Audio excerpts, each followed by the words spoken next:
Live from Asmara, this is ERi-TV English News Broadcast for Tuesday evening, 7th of July. The time is exactly 10:30 p.m. Good evening to you, and let's begin with the top stories. Significance of strengthening organization in development programs. Efforts being made for total eradication of malaria. U.S. withdraws troops from Nigeria.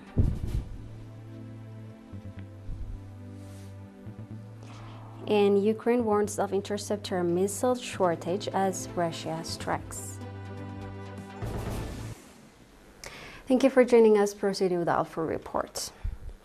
Strengthening organization, especially youth organization, makes significant contribution to the overall progress of development programs. The remark was made by Ambassador Abdullah Musa, Minister of Local Government, at a meeting conducted in the port city of Massawa on 4th and 5th of July to review activities in the northern Red Sea region in the first half of 2026. Minister Abdullah noting that nurturing competent youth who adhere to the noble values of the People's Front and their society is a national task that requires integrated efforts, said that encouraging results are being registered in this regard and called for reinforced efforts for better outcomes. At the meeting, reports were presented on the strengths and challenges encountered in activities so far implemented in agriculture, potable water supply, social services, as well as line ministries, associations, and others. The meeting also conducted extensive discussions on the reports presented and adopted various recommendations, including addressing potable water shortage in some areas, introducing and expanding renewable energy with a view to curbing deforestation, timely completion of educational facilities under construction, as well as renovation of old educational and health facilities. Noting that encouraging development activities have so far been implemented, Mr. Kibrom Ande Mikael, Managing Director of the Northern Red Sea region, stressed the importance of preserving the achievements registered and addressing the challenges encountered.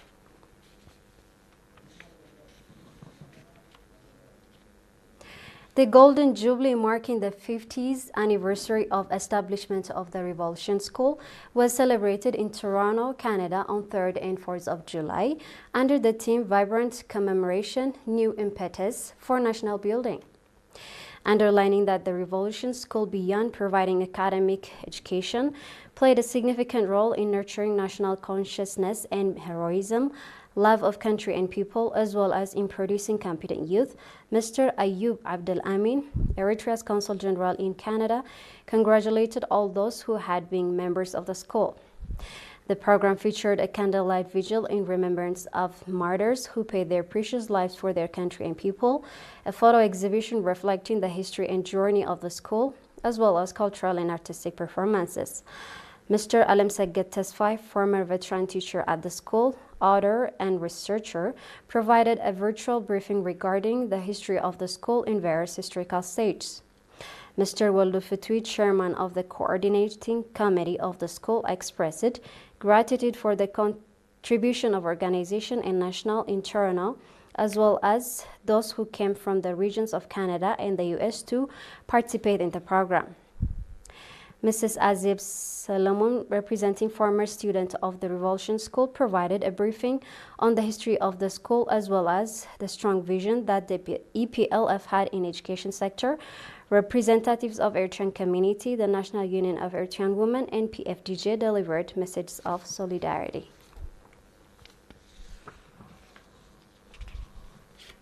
We're live on ERi-TV. Stay tuned for international news.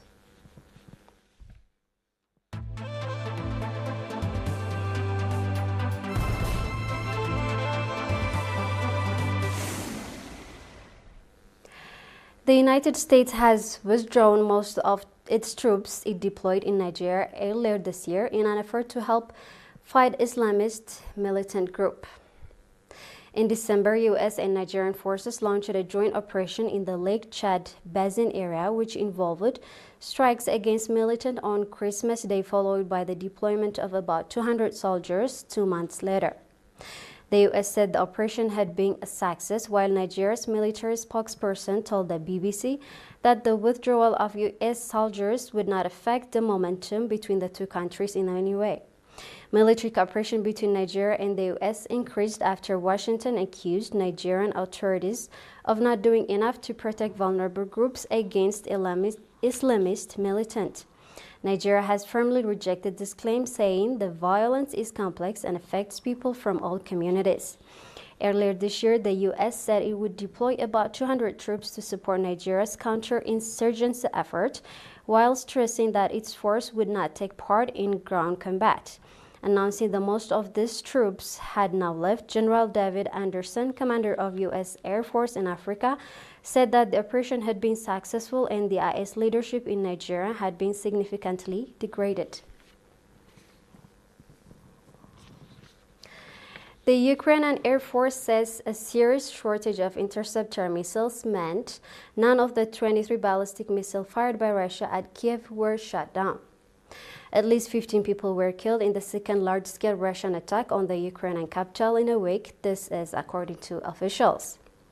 Ukrainian President Volodymyr Zelensky has appealed for allies to take strong decisions as this week NATO summit to provide Kiev with air defenses.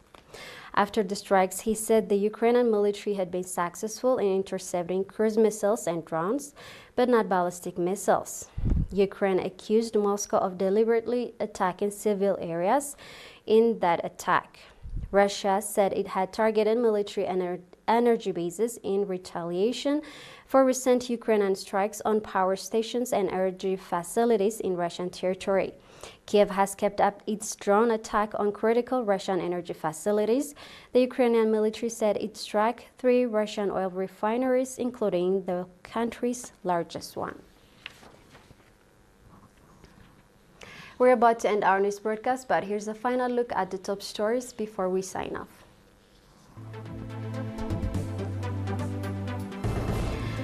Significance of strengthening organization in development programs.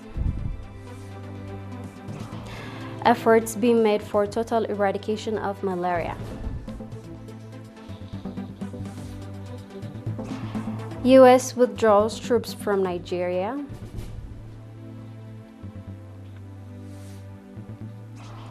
And Ukraine warns of interceptor missile shortage as Russia strikes.